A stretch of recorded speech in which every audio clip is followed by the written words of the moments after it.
Voilà, ça ce sera, on arrive, ça ce sera donc tout à l'heure à 14h30, un petit peu avant, je pense que c'est aujourd'hui. Pour poser vos questions, le 41 555, allodocteur.fr, France TV, #santé F5. Dans quelques instants, le sport avec Nicolas Barizien, plutôt les ordonnances sportives pour les femmes au moment de la ménopause. Bonjour Nicolas. Bonjour Marina, bonjour Antoine, bonjour Olivier. On va commencer avec Olivier, avec une tradition. Bonjour Olivier. Bonjour à tous. Puisque l'année commence par le plus grand salon high-tech du monde. Où il n'est pas allé. Où il n'est pas allé. Où je ne suis pas allé, que j'ai couvert depuis l'Australie. Il était à Melbourne, voilà. je suis tombé. Il fallait suivre Antoine. Où j'ai rencontré des startups que je vous présenterai bientôt, des startups australiennes. Mais donc là, on part tout de suite à Las Vegas, qui est le grand salon high-tech, où commence l'année high-tech chaque année. Regardez, ça ressemble à ça. On est en plein dans la ville du vice, des casinos, de l'alcool et des soirées qu'on oublie, et aussi de la technologie. Regardez, on a vu énormément de robots, de télévision, de mobiles, parce que CES, ça veut dire Consumer Electronic Show. En gros, on présente tout ce qui va arriver chez vous, la maison connectée, les nouvelles télés, les nouveaux téléphones. C'est un salon professionnel, mais où les professionnels peuvent faire leur marché pour après essayer de vous vendre toutes ces technologies. Il y a évidemment aussi beaucoup de journalistes, 200 000 participants qui marchent dans ces allées, c'est pour ça que c'est un salon très très fatigant, et 4 000 stands.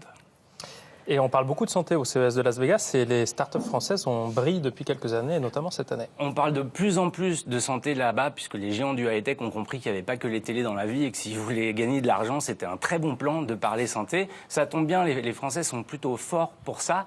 On était la délégation étrangère la plus importante de nouveau cette année, avec quasiment près de 300 entreprises françaises qui avaient leur stand comme cela pour présenter leurs produits. En effet, nous, on est assez forts sur la santé connectée. Sur ces 300 entreprises, 50 avaient un produit qui s'adressait spécifiquement à la santé connectée. Et si on prend la plus grosse délégation, qui était la délégation de la maison connectée, 70 entreprises, très souvent, leurs produits ont un lien avec le bien-être, avec les interactions avec le corps humain. Donc on peut dire que le gros de la délégation française avait un lien avec la santé, le bien-être, le corps humain, ça tombe bien, tout ce qu'on adore dans l'émission. On fait chauvinisme. On fait chauvinisme, mais en plus, au niveau des retombées presse et des tweets, de ce qu'on a vu sur les réseaux sociaux, les Français ont plutôt réussi leur année.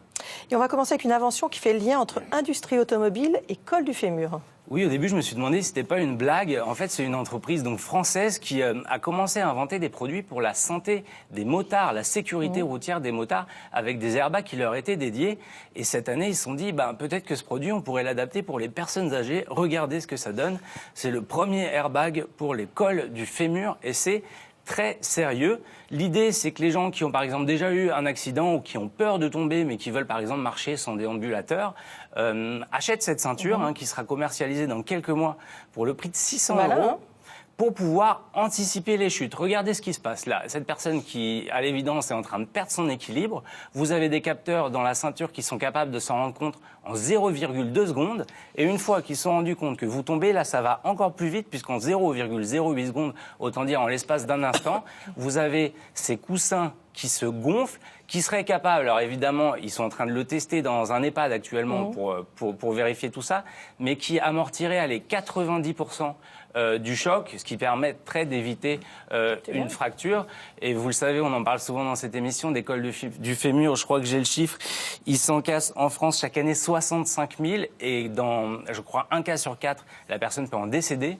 Donc vraiment, c'est un problème majeur et puis ça coûte très cher à la Sécu. Ça pèse combien cet appareil ? Ça pèse 600 grammes. D'ailleurs, on va en recevoir un, on pourra le tester, je vous le mettrai, je vous pousserai pour voir. Et ça va être très cher ou pas ? Alors, ça devrait être 600 € dans un premier temps. Ça peut paraître très cher, mais les cols du fémur, ça coûte des milliards, 9 milliards d'euros, à la Sécu chaque année. C'est donc une bonne idée, en tout cas, mais beaucoup d'espoir. un petit doute sur l'acceptation par les patients. On a déjà du mal à leur faire porter un capteur au poignet ou en médaillon. En tout cas, ceux qui acceptent de le tester, c'est ceux qui ont déjà eu un traumatisme ou qui veulent même pas imaginer marcher avec un déambulateur parce qu'il y a une gêne psychologique, on comprend bien. Donc pourquoi pas, il va y avoir des personnes âgées qui seront pionniers de ce système. On se jettera. Je vous en prêterai un. Alors on continue avec un masque anti-pollution. Oui, alors j'adore ce masque parce qu'on dirait un petit peu un film de skater. C'est voilà, il a du cachet quand même. Ça s'appelle Air Pur.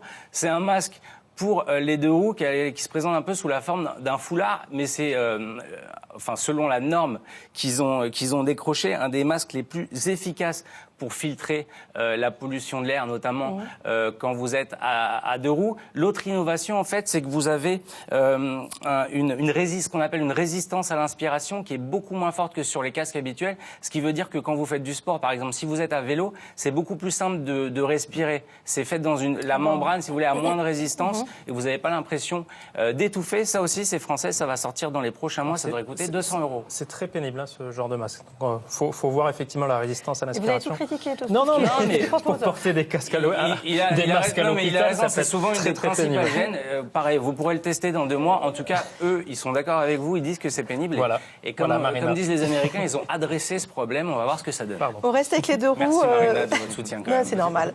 On reste avec les deux roues. Il y a beaucoup d'innovations autour des vélos connectés. Oui, regardez ce que ça va donner. Alors, le vélo connecté, ça va passer par un guidon connecté. Alors, ça coûte un petit peu cher, je trouve. Ça coûte quasiment 300 €, mais c'est quand même très innovant.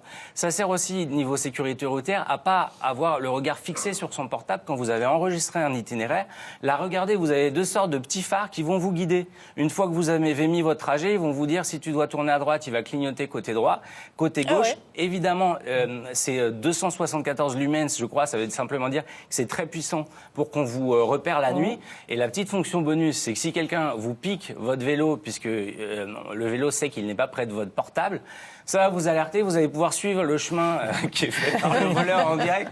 Vous allez savoir s'il arrive à s'échapper ou pas, et vous pouvez évidemment alerter la police et partager le trajet du voleur. D'accord. Très bien, aucune critique. C'est excellent, n'est-ce pas? Super. Un projet qui m'a l'air pour le coup excellent, c'est un anti-moustique. Ah oui, alors ça, c'est mon angoisse. si vous détestez les Je moustiques, déteste. autant que moi, regardez. Alors ça existait déjà, mais moi je ne connaissais pas. En plus, c'est écolo. Regardez, c'est une borne anti-moustique. Comment ça fonctionne? Eh ben, en fait, elle se fait passer pour un être humain. Comment ça fonctionne? Elle émet du gaz carbonique que sont capables de repérer les femelles moustiques. Vous savez, ces méchantes dames qui piquent. Et en plus de ça, ils simulent la transpiration humaine, ce que dégage notre peau. Du coup, le moustique repère un humain, s'approche, il se dit c'est vraiment un humain, je sens de la transpiration, et là il se fait aspirer. Une sorte de système de petit aspirateur. bien. Ah ouais, super. Et se fait coincer Fabuleux. dans cette borne. Ça vaut 1 000 €. Ça s'adresse notamment aux collectivités. Mais pourquoi ça a été primé à Las Vegas, qui est le salon des nouvelles technologies? Parce que maintenant, cette machine est capable de reconnaître le moustique.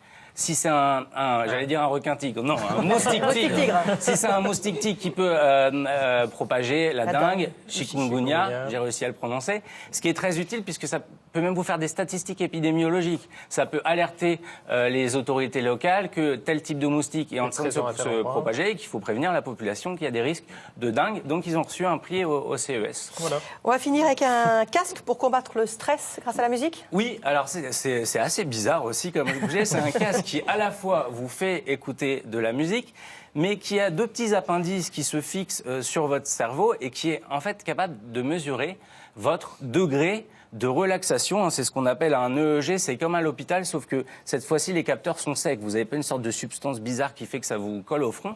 Et à quoi ça sert? Ça sert à travailler sa relaxation un petit peu comme une pratique régulière.